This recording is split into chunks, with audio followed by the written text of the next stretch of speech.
Hello, சொல்றி. கறி ஆயிட்டு வரணுமா? நீ வாங்கிட்டு வந்து தொலைகிற போனை வேடி. நானே 1008 டென்ஷன்ல இருக்கு. இவ வேற போனை போட்டு கறி ஆயிட்டு வா, மீன் ஆயிட்டு வரணும் உசுரை வாங்குறான். வையிடி. இப்போ வேற நானே இந்த ஆள் வாங்கி கொடுத்த கூட்டு சேரை எடுத்து எவனே குடிச்சு தொலைச்சானு நானும் வேற பயத்துல இருக்கேன். இந்த ஆள் சும்மா வேற போட்டு தீ போட்டு திங்க மிதிப்பான். இதுல வேற பயமா இருக்கு. இன்னைக்கு என்ன பண்ண போறானே தெரியல. ஐயோ, என்ன நடக்க போதே தெரியலையே. பாப்போம். கடவுளே, நீ தானே காப்பாத்தன இன்னைக்கு. டேய் அண்ணே, எங்க போயிட்டு வர? அதோட எஃப்எம் ரேடியோவில் கூப்பிட்டாங்க. நீ எப்பம் ரேடியோ கூப்பிட்டாலும் அவ கூப்பிட்டாலும் எனக்கு தேவையில்லை. நான் கொடுத்த கூல்ட்ரிங்க்ஸ் எங்கடா? ஐயோ, சிக்கனா கொடுத்தானா என்ன ஆகுனா? நீ எத்தனை நாள் வச்சிருந்த பாக்குது உன்னை வச்சுட்டு சொன்னேன். அண்ணே, சொல்றது கேளுங்க. நீ கேட்டு. சரி, போன்ல யார்கிட்ட பேசிட்டு இருந்த? போன்லயானே என் பொண்டாட்டி பேசினானே. என்ன பேசிட்டு இருந்த? அது ஒண்ணும் இல்ல. கறி கேட்டா. சரி, குழம்பு வைக்க. அதான் பாசமா என்ன கறி வாங்கிட்டு வரேன்னு சொன்னேன். என்ன கறி? என்ன கறி திம்பா? கோழிக்கறி. கோழிக்கறி சொன்னையா திங்கிறது? கோழிக்கறி இருக்குது. என்ன அவ கேக்குறானே, அப்புறம் வாங்கி கொடுக்கலாம். கொடுக்காம போ, அதெல்லாம் எனக்கு தேவையில்லை. எனக்கு தேவை வர வேண்டிய பொருள் வந்தாகணும். மறுபடியும் முதல்ல இருந்தா. ஐயோ, நான் சரி, எத்தனை மணிக்கு வாங்கி தரேன்? எனக்கு வேலை இருக்கு, நிறைய சோழி மாலி எல்லாம் இருக்கு எனக்கு. என்ன இருனே, இப்பதானே வந்திருக்கேன். வாங்கி தரனே. வாங்கி தரனே இருனே. சரி, வாங்கி கொடு. வேற எது என்ன இப்படி வந்து எங்கேயும் கூப்பிட்டாங்களா? எதுவும் போலையா? சமாச்சாரம் எது போலையா? எஃப்எம் ரேடியோல வந்து கோழிக்கறி கேட்டாக்கு எங்கேயாவது போயிருந்தா கோழி பிரியாணி கோட்டரும் கொடுத்துருப்பாங்க இல்லடா. அத வாங்கி கொடுத்துருக்கலாம்ல. ஆர்ஜே பண்றதுக்கு ஆள் இல்லையா? கூப்பிட்டாங்க.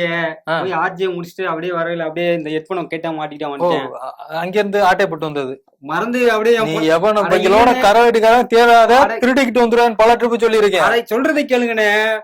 பேசிக்கிட்டு ஸ்டுடியோ விட்டு வெளில வந்தனா என் பொண்டாட்டி பேசிட்டு அப்படியே ஸ்டுடியோ வந்து நான் எப்பவுமே சொல்லியிருக்கேன், இந்த கரவெட்டிக்காரங்களோட சேராத. இந்த பாரு, ஸ்டேஜ்ல இருந்து நீ எஃப்எம் ஸ்டேஜ்ல இருந்து திருடிக்கிட்டு வந்திருக்க. இந்த புத்தி உன்னை விட்டு போக மாட்டேங்குது. சொல்றதை கேளுங்க. முடிச்சிட்டு ஸ்டுடியோ விட்டு வெளில வந்து என் பொண்டாட்டி தப்புன்னு போன் அடிச்சா. அதனால தூக்கிட்டு வந்துருவேன். என்ன அப்படின்னு கேட்டு பேசிக்கிட்டு அப்படியே வந்தப்பல வந்துட்டேனே. சரி, நடந்து போச்சு. இன்னைக்கு ஒரு நல்ல சமாச்சாரம் சொல்லுங்கண்ணே. சமாச்சாரம் கேட்காம ஒட்டம் போல சும்மா கண்ணு கண்ணுங்கன்னு இருக்குதுண்ணே. ஆமா, ஒரு நல்லா இருந்துச்சு அண்ணே. ஒரு நிமிஷம். இன்னைக்கு ஃபுல்லா அடி வாங்க ஜாலியா இருக்கும்டா. ஜாலியா இருப்போம். அடி வாங்குறது நான் இல்ல. அதான்டா எனக்கு ஜாலியா இருக்கும்ல. எவது என்ன அடிக்கிறதா? சரி, அடி வாங்கணும்னு இருந்தா வாங்கித்தான் ஆகணும். அதை யாரால மாத்த முடியும்? நீங்க டெல்மினே. இங்கிலீஷ். ஐயோ, மனுஷங்கிட்ட என்னதான் பண்றதுன்னு தெரியல.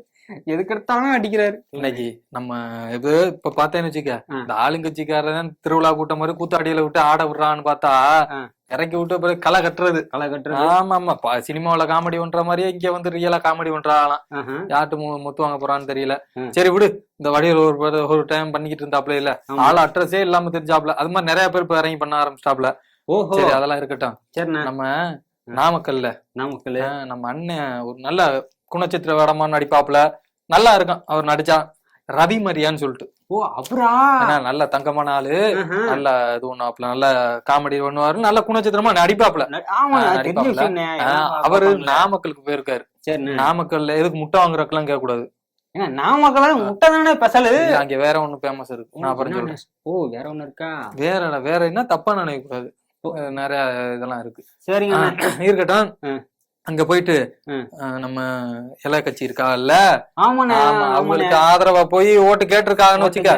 போய் இறங்கணும்னா அண்ணன் குதிச்சிட்டாப்ல. களத்துல குதிச்சு டீ கடைக்கு போய் நல்ல பாலெல்லாம் இன்னைக்கு போட்டதானே வாங்கினதானே, ஏன்னா பாலெல்லாம் நிறைய கெட்டு போகுது அது இதுன்னு சொல்றாங்க. இதெல்லாம் புழு இருக்கு, பூச்சி இருக்கு, அது இருக்கு, லொட்டு இதெல்லாம் இருக்குன்னு சொல்றாங்க. சரி, நல்ல பால் தானே, நல்லா பீச்சிரி இல்ல, நல்லா போட்டி இல்ல, வடை இடையெல்லாம் நல்லா போட்டி எல்லாம் இன்னைக்கு உள்ள வடை தானே அப்படின்னு சொல்லி நல்லா 4 வடையை பிச்சு தின்னுட்டு எல்லாத்தையும் சொல்லிட்டு அண்ணன் ஏறிட்டார். வேரில ஏறி நல்லா பேசியிருக்காப்ல. என்னன்னா வந்துட்டு நம்ம ஆளுங்கட்சிக்காரர் இருக்காருல்ல, அவர் யாருக்கிட்ட எல்லாம் கிளின்னு கழிவு வாங்கி ஊத்தாம இருக்காரு. பூரா பேட்டு நாராசமா வாங்குறதே வேலையா போச்சு. இதே இப்ப ஒரு அண்ணன் வந்திருக்காரு. அண்ணன் வந்து கொஞ்சம் நாராசமா பேசலைனாலும் ஒரு வெக்க வர கேட்டிருக்காப்ல. என்ன கேட்டிருக்காப்லன்னா ஃபர்ஸ்ட் வந்துட்டு, நான் வந்து சினிமாவுல கோவப்பட்டு டென்ஷன் ஆனா உங்களை எவ்வளவு ஹாப்பியா வச்சிருக்கேன். நீங்க நான் டென்ஷன் ஆகி அப்படியே ஏதோ ஒருத்தனை அடிக்கிறதோ திட்டுற மாதிரி பண்ணா நீங்க எவ்வளவு கூல் ஆயிடுறீங்க. ஆமா ஆமா, அதே மாதிரி உங்களை ஒருத்தர் டென்ஷன் பண்றதுக்குன்னு ஒரு ஆள் இருக்காப்ல. ஓஹோ, அது யாருன்னா நம்ம ஆளுங்கட்சிக்காரு. அதே என்ன சொல்லியிருக்காருன்னா, இப்ப நம்ம இப்போ இன்னொன்னு சொல்றாரு அவர் அண்ணன் என்ன சொல்லியிருக்காருன்னா, இப்ப ஆளுங்கட்சிக்காரர் என்ன சொல்றாருன்னா, நாங்க தான் வந்து இந்த காலை உணவு திட்டத்தை கொண்டு வந்தோம், நாங்க தான் வந்து பிள்ளைகளுக்கு இது ஒண்ணு, இது கனடா வர ஒழிக்குது, கனடா வரைக்கும் அப்படின்னு சொல்லியிருக்காப்ல. அப்படின்னு சொல்லியிருக்காரு. இந்த இவர்னா யாருன்னு தெரியுமா உனக்கு? நம்ம அண்ணனை சொல்லுங்க. அது யாருன்னு தெரியாம நீ வந்து ஆவும் பேசியிருக்க. நீ எடுத்து விட்டீங்க, நான் புடிச்சுக்கிட்டேன். அவர் யாருன்னு தெரியுமா? நம்ம தேசிங்க ராஜா படத்துல சொல்லுவார்ல, பேர லவ்லி போட்ட அண்ணாச்சி. ஓ, அண்ணாச்சா? ஐயோ மாத்திட்டேனே பேரு. ஐயோ, தெரியாத புலோல வந்துருச்சு. தெரிஞ்சுக்கிட்டு எதா இருந்தாலும் பேசு. தெரியும், புலோல வந்துருச்சுன்னு. அண்ணாச்சினே அங்கதானே போச்சு. வேற லவ்லி போட்ட அண்ணாச்சி. அதான்டா சூரிக்கு ஒரு மாமா ஒரு பாப்பில, மாமா எத்தனை பேர் வேணாலும் வரட்டும், கொஞ்சம் தண்ணிய எடுத்து ஊத்திட்டா முடிஞ்சு போச்சு. ஓ, அந்த மாமா, அந்த மாமா நல்லா பேசுவாப்ல, தங்கமான மனுஷன். அவர் தான் சொல்லி இருக்காப்ல, இதெல்லாம் கனடா வர ஒழிக்குதுன்னு சொன்னீங்க. ஆனா இந்த திட்டத்தை கொண்டுகிட்டு வந்து நம்ம எடப்பாடி பழனிசாமி அவர்கள் தான் இந்த திட்டத்தை வந்து அமல்படுத்தி கொண்டு வந்தது. கொரோனா வந்ததுனால அந்த திட்டம் கிடப்புல கடந்து போச்சு. இவ வந்த உடனே இந்த திட்டத்துல சைன் பண்ணி நாங்க தான் இந்த பிள்ளைக்கு பேர் வச்சு, அதாவது என்ன ஸ்டிக்கர் ஓட்டுறது, இவங்க இதே அதானே அப்படின்னு சொல்லியிருக்காள். ஊரே சொல்லுது, ஊர் முச்சந்தி வர இதான் சிரிக்குது, சந்தி சிரிக்குது. என்னன்னு ஒரு பக்கம் என்னன்னா பேர் எழுதி ஓட்டுறாங்க, ஒரு பக்கம் என்னன்னா கையெழுத்த போட்டுறாங்க. அப்ப உருப்படியே ஒண்ணுமே செய்யலன்னு ஊரே சொல்லுது. அண்ணன் வந்து கூட முதல்ல சொல்லிட்டாரு, ஸ்டிக்கர் ஓட்டாதான் வேலை அப்படின்னு. ஆமா, இது வந்து நான் தான் பண்ணி பீத்திக்கிட்டு இருக்காங்க. இவங்க வந்து ஒண்ணுமே பண்ணல, ஸ்டிக்கர் ஓட்டுறதே வேலை. அடுத்த எவனோ பிள்ளை பத்து போடுறதுக்கு பேர் வச்சுட்டு என்ன இது ரொம்ப கன்றாவியர். பாருங்க, கொஞ்சம் அசிங்கமாத்தான் பேசியிருக்காப்புல, சங்கட்டமாத்தான் இருக்கு. என்ன பண்ற ஒரு ஒரு மட்டு மரியாதை, அது நியாயமா நடந்திருந்தா பரவாயில்ல, இது நியாயமா நடக்கலைன்னா அப்புறம் என்ன ஒண்ணு அது சொல்லியிருக்கா. சரி, அது அண்ணன் சொல்லி ஒன்னும் பிரச்சனை இல்லை, ஒண்ணும் பண்ண முடியாது. அது என்ன சொல்லியிருக்காருன்னா, அதாவது இவங்களுக்கு வந்து ரிப்பன் வெட்டுறது மட்டும்தான், அதாவது பில்டிங் எல்லாம் ஒருத்தர் கட்டி வச்சிருவாங்க, ஒரு கலர் ரிப்பனை குறுக்க விட்டோன்னு அதை கட் பண்ணிட்டு, இப்போ ஒரு ஜுவல்லரி ஒரு ஜுவல்லரி இருக்குன்னா பில்டிங் ஒண்ணு வேற இருப்பாங்க. ஒரு சீஃப் கெஸ்ட கூப்பிட்டு ஒரு நடிகை வந்து ரிப்பன் விட்டுவாங்கல்ல, அதுக்காக அது அந்த கட்டணம் வந்து அவங்க கட்டணமா ஆயிருமா? ஆகாதுல்ல. ஆனா இவங்க என்ன சொல்லுவாங்கன்னா, அது எங்கோட்ட கட்டணும்ன்றவ, நீ இது பண்ணி போய் கரவரி யாரையும் கூட்டிட்டு போயிடாத, எதுக்கு எல்லாம் ஓம்ட்டுன்றா நீ வேற. ஆமா, மேற்கொண்டு வர தாலியில கட்டுறதுக்கெல்லாம் யாரையும் கூட்டிட்டு போயிட கல்யாணத்துக்கு, நீ வேற வந்து தாலி எடுத்து கூட்டியா உட்காந்து இதுன்றான். சும்மா இரு சரியா, உன்னை அடிச்சு தலையடி டேய் எந்திரிச்சு போடா, தாலி எடுத்து கூடுவா என்ன பக்கத்துல உட்காந்துருக்கான்றாங்க. நீ சொல்றத பார்த்தா ஐடியா தலையெழுதி என் பொண்டாட்டி இதை கட்டு போடாம இருக்க. அவரு பண்ண மாட்டாரு, இல்ல அவரு பண்ண மாட்டாரு, நல்ல மனுஷன். நீ யாரையும் சீப் கெஸ்டா கூட்டு போய் உட்கார வச்சானா மேற்கொண்டு பொண்டாட்டி வச்சு குடும்பம் கட்டு போயிடும். எனக்கு சீப்பு கெஸ்ட் வேணான்னு. சரி, அதெல்லாம் போட்டோம். அது போ என்ன சொல்லியிருக்கான்னா, அந்த இது இருக்குல்ல கரண்ட் ஆட்சியில வந்து, அதாவது எடப்பாடியார் ஆட்சி முன்னாடி இருடா. ஆமா, வேற உங்க ஊர்ல எது அதுல எல்லாம் அதெல்லாம் எதுல ஓடுது? தெரியாம கேட்டேன் எதுல ஓடுது தெரியாம கேட்டேனே. அந்த கரண்ட் பில்லு வந்து 8000 ரூபாய் அவர் கட்டியிருக்காரு. அண்ணன் இப்ப இருக்காருல, இப்ப பேசுறாருல, இவர் வந்து 8000 ரூபாய் கட்டியிருக்காரு. ஒரு முன்னாடி உள்ள ஆட்சியில, எடப்பாடியாரோட ஆட்சியில இப்ப வந்து 20,000 ரூபாய் கட்டுறாராம். யாருண்ணா? கரண்ட் பில்லுடா 20,000 ரூபாய் கட்டுறாரு. 12,000 ரூபாய் எக்ஸ்ட்ரா போகுது. நான் எனக்கு சூட்டும்ல ஒண்ணும்ல, நான் எவன் தாலியை வித்துறா கட்டுறதுன்னு சொல்லி கதறேன் மனுஷன் கடந்து. யாருன்னா கதறது? இதுவரை தான் அண்ணன். ரொம்ப சங்கடமா இருக்கு. ஆமா, அவர் வந்து இப்ப எனக்கு சூட்டும்ல எதுவும் இல்ல, ஏதாவது வந்து போறேன் இப்படி போட்டேன்னா நான் எங்க எவன் தாலியை வித்து என் பொண்டாடி தாலியை கூட செருப்பை கழட்டிட்டு அடிக்கிறா. இப்படி 20,000 ரூபாய் நான் எங்க போய் கரண்ட் பில்ல கட்டணும்னா, அதுக்கு அடுத்து அது இருக்கு, லொட்டு லொசுக்கு பூரா இருக்குல்ல. கரண்ட் பில்லுக்கு 20,000 ரூபாய் கட்டினா எங்கடா வருது மனுஷன்? சும்மா ஓடு வீடு வா, வேற என்னென்ன சொல்லியிருக்கான்னு வந்து பாருப்பா.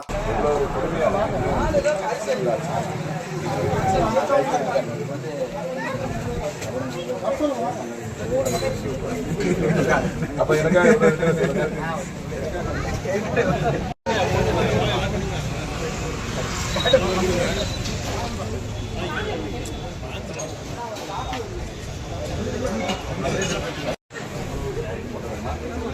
அஇஅதிமுக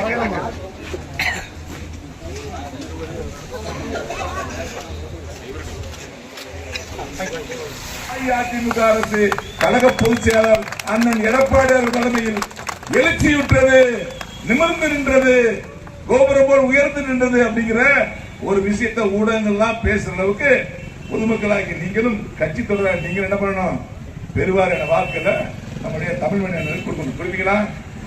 கொடுப்பீங்களா? கொடுப்பீங்களா?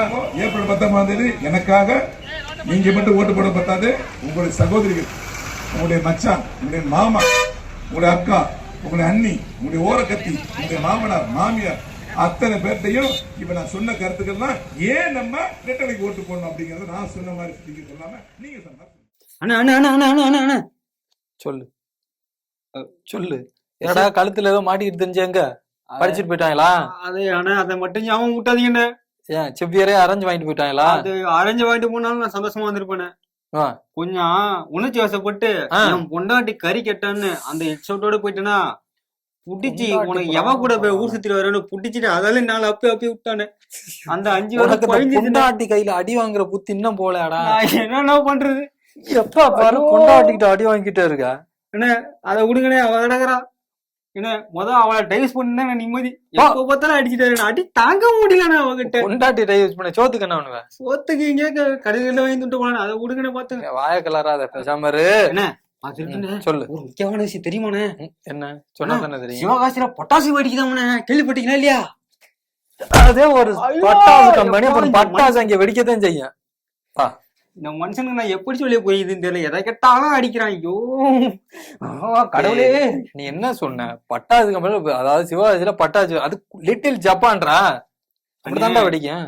நீ அது லிட்டில் ஜப்பானா இல்ல ஏதோ ஒரு ஜப்பானா இருந்துட்டு போச்சு, அது நம்மளுக்கு பிரச்சனை கிடையாது. சரி, புதுசா லேட்டஸ்ட் மாடல். லேட்டஸ்ட் சரி சொல்லு சொல்லு சொல்லு சொல்லு. லேட்டஸ்ட் மாடல்ல ஒரு பட்டாசு இறக்கிருக்காங்களா? அது என்ன இறக்கிருக்காங்க? லேட்டஸ்ட் மாடல் பட்டாஸ். பட்டாஸ் அது வெடிக்க ஆரம்பிச்சதுன்னா அது எப்போ நிக்கும் அதுக்கே தெரியாது. டமார் டமார் டமார் டமார் விட்டுச்சுட்டே இருக்கும். அப்படி வெடிக்குதா? அது என்ன கம்பெனி பட்டாசுரா? அது தெரியாதானே உங்கள்ட்ட கேட்டு. பட்டாசா சாமி?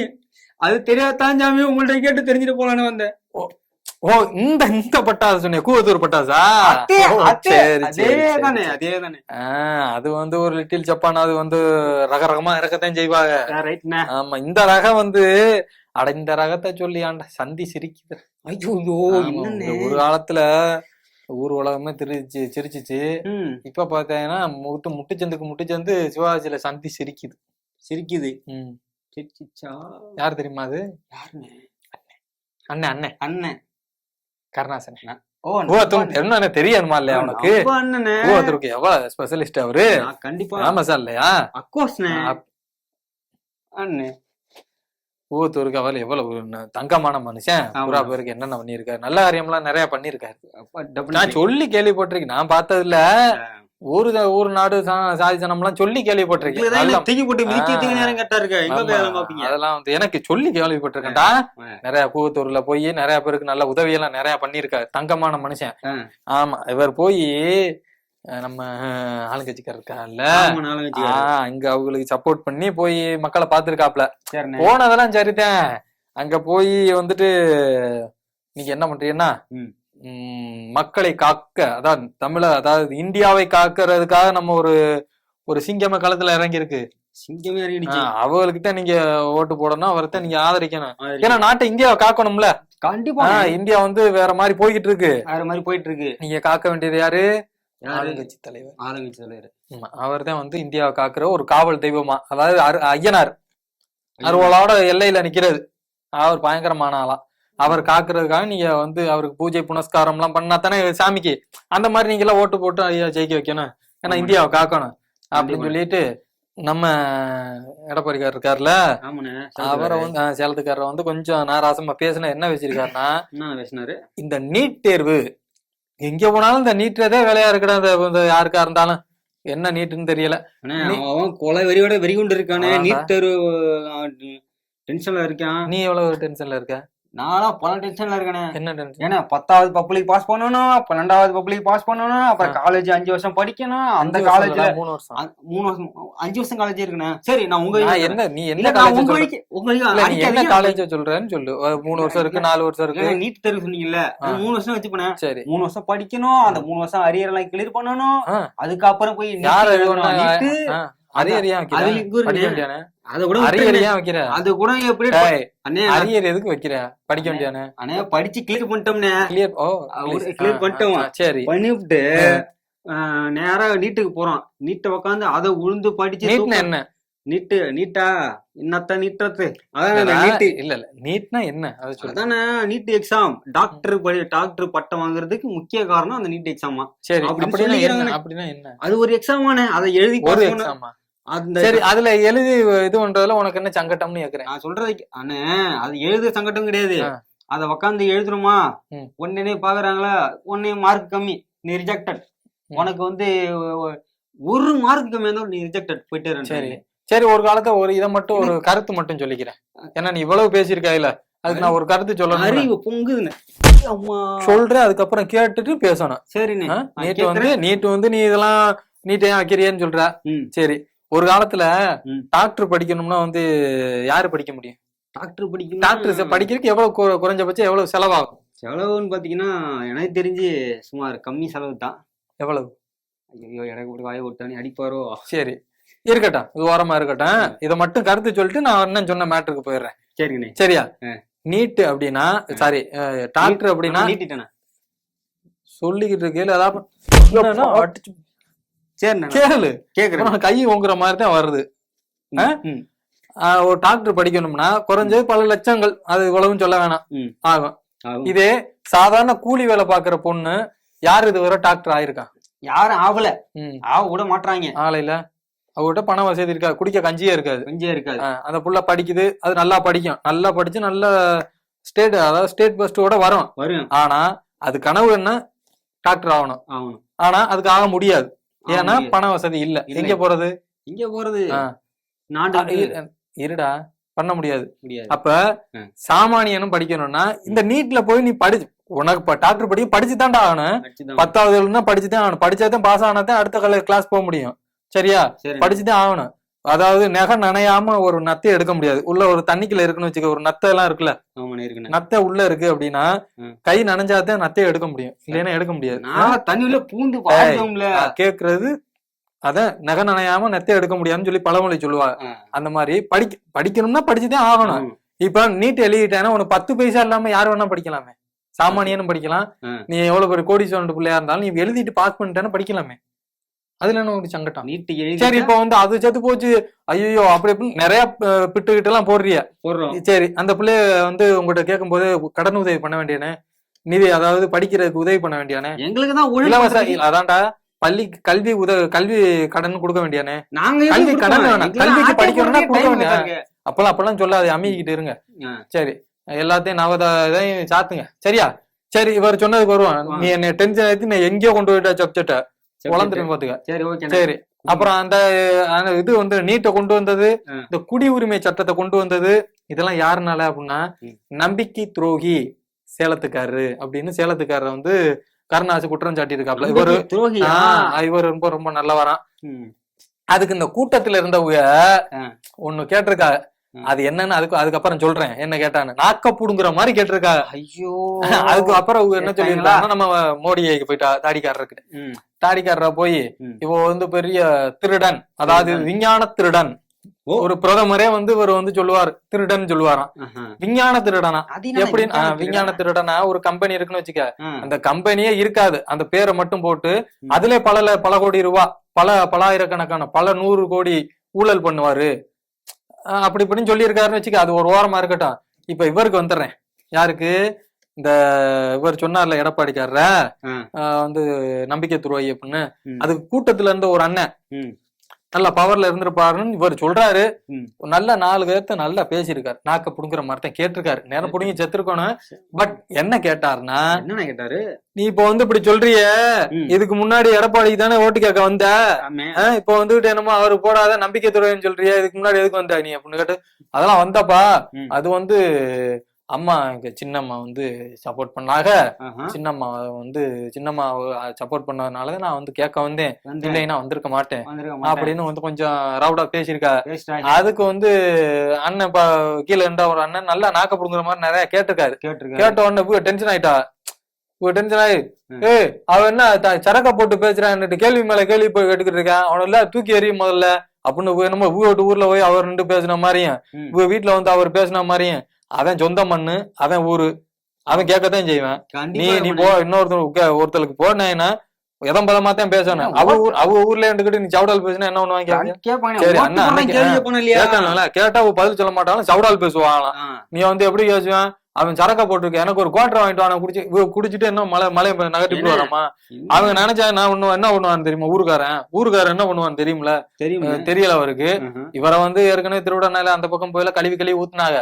இப்ப அது அந்த பக்கம் திருவிடனால ஒரு பக்கம் திருவாடனை ஒரு தொகுதி இருந்தாப்ல அம்மையாரு ஜெயலலிதா இருக்கும் போது சீட்டு கொடுத்து ஜெயிக்க வச்சாங்க.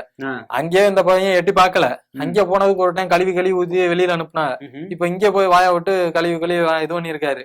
சும்மா தேவையில்லாதெல்லாம் பேசிக்கிட்டு இருக்காரு. அநாகரிகமா போராட்டத்துல ஏற்கனவே மக்கள் மத்தியில உயர் நீதிமன்றம் உச்ச நீதிமன்றம் எல்லாம் சொன்ன வந்து மாண்பை யாரும் காப்பாத்துறாங்கல்ல. ஒரு பொது இடத்துல வந்து அநாகரிகம் பேசக்கூடாதுன்னு சொன்னா அதெல்லாம் மதிக்கிறது கிடையாது. இன்னையாவது மதிச்சு பழகுங்கப்பா. சினிமா நடிகர்னா சினிமாவில இருங்க. நம்ம எல்லாம் வந்து பொதுமக்கள் மத்தியில வந்து பொதுமக்களை இழிவா பேசுற வேலை வச்சுக்கிறாதிய. சரியா? பொதுமக்கள் நினைச்சாங்கன்னா என்ன வேணாலும் நடக்கும் தெரியுமில? கண்டிப்பா நடக்கணும். பொதுமக்கள் வந்து ஓட்டுக்கு நீங்க போய் நிக்கிறீங்கன்னா அவங்க கேட்டாங்கன்னா பதில் சொல்லணும். ஏற்கனவே நீங்க வந்திருக்கீரு, இன்னைக்கு வந்து இன்னொரு ஆளுக்கு நீங்க சப்போர்ட் பண்ணி கேக்குறீங்கன்னா போன வட்டம் இங்க வந்தியப்பா இதுக்கு தானே வந்தியப்பான்னு கேட்டா அவங்களுக்கு பதில் சொல்லணும். அதான் உன தூக்கி எறி வெளியில போன யாரு ஊர்ல போய் என்ன சவுடால் பேசுறேன்? பட்டாசு கம்பெனி கொளுத்திட்டு போயிருவாடா நீ வேற செங்கச்சூளையில பொசுக்கிற மாதிரி எதம் போதமா இருந்துக்கிற சொல்லு. சரி வா என்ன நடந்திருக்கும் போது அப்படிங்கிற ஒரு மதமே கிடையாது. இந்துங்கிற ஒரு மதமே கிடையாது. இந்து சர்டிபிகேட்ல ஒண்ணு இருக்குன்னா வெள்ளைக்காரர்கள் இந்தியாவில் இந்து அப்படிங்கிற ஒரு மதமே இந்தியாவில் இருந்தது. இந்து மொழிகள் இருந்தது. இந்து ஒண்ணு இருக்குன்னா அப்போ அது வெள்ளைக்காரர்கள் மதம்ங்கிற பேர்ல பார்த்தா இப்ப நான் இருக்கேன். என்னுடைய குலசாமி சின்ன கருப்பர். என் ஊர்ல இதே ராம்நாடு சேதுபதிகள் கட்டின சிவன் கோயில் இருக்கு. 300 வருஷம். என் அப்பன் ஜாதகத்தை எடுத்து சேதுத்தேவன் ஜாதகத்தை எடுத்து பார்த்தீங்கன்னா அதுல என்னுடைய மதம் சுத்த சைவம் இருக்கு. நான் சிவனை வழிபடக்கூடியவன். நான் திருநீரை எடுத்து இப்படி பட்டை அடிச்சு வணங்கக்கூடியவன். எனக்குன்னு ஒரு சம்பிரதாயம் இருந்துச்சு. எத்தனையோ மதங்கள் இருந்தது இந்தியாவில். அதுல இஸ்லாம் கிறிஸ்துவம் வெளிநாடு இருந்து வந்தக்கூடிய மதங்கள். ஆக வெள்ளைக்காரன் அன்றைக்கு நம்ம எல்லாம் இந்தியாவை ஆட்சி செய்த காலத்துல அவனுடைய நிர்வாகத்திற்காக அவன் நிர்வாகம் பண்றதுக்காக இந்த மதங்களை எல்லாம் ஒன்றிணைத்து இந்துன்னு அவன் தான் வச்சான். தயவு கூர்ந்து இதை நீங்க புரிஞ்சுக்கங்க மக்களே. அப்ப என்ன பண்றான்னா பட்டை அடிக்கிற துண்ணூறு வைக்கிறியா அப்ப நீ நல்லா ஒண்ணு வா ஓட்டு போடுங்கிறான். டேய் சாமி கும்புறதுக்கும் ஓட்டு போறதுக்கு என்னடா சம்பந்தம்? நான் இதை செஞ்சேன் இதை செய்வேன்னு சொல்லி ஓட்டி காட்டுறான் மானம் கட்டவங்களா. அப்போ மக்களை ஜாதி ரீதியாக பிளவு பண்ண பாக்குறான். நான் ஒண்ணு சொல்றேன். சுதந்திர காலகட்டங்கள்ல உலகம் முழுக்க வெள்ளையர்கள் வந்து உலகத்தை கையில வச்சிருந்தான். குறிப்பா இந்தியாவை கைக்குள்ள வச்சிருந்தான். உலகத்துல வெள்ளைக்காரனை யாராலும் ஜெயிக்க முடியல. ஆனால் வெள்ளைக்காரன் தோத்தது தமிழ்நாட்டுல. வரலாறு தெரியல உங்களுக்கு? எங்க தோத்தான்? சிவகங்கையில தோத்தான். யாருகிட்ட தோத்தான்? மரத்தி வேலுநாச்சி கிட்ட தோத்தான். தோத்தானா இல்லையா?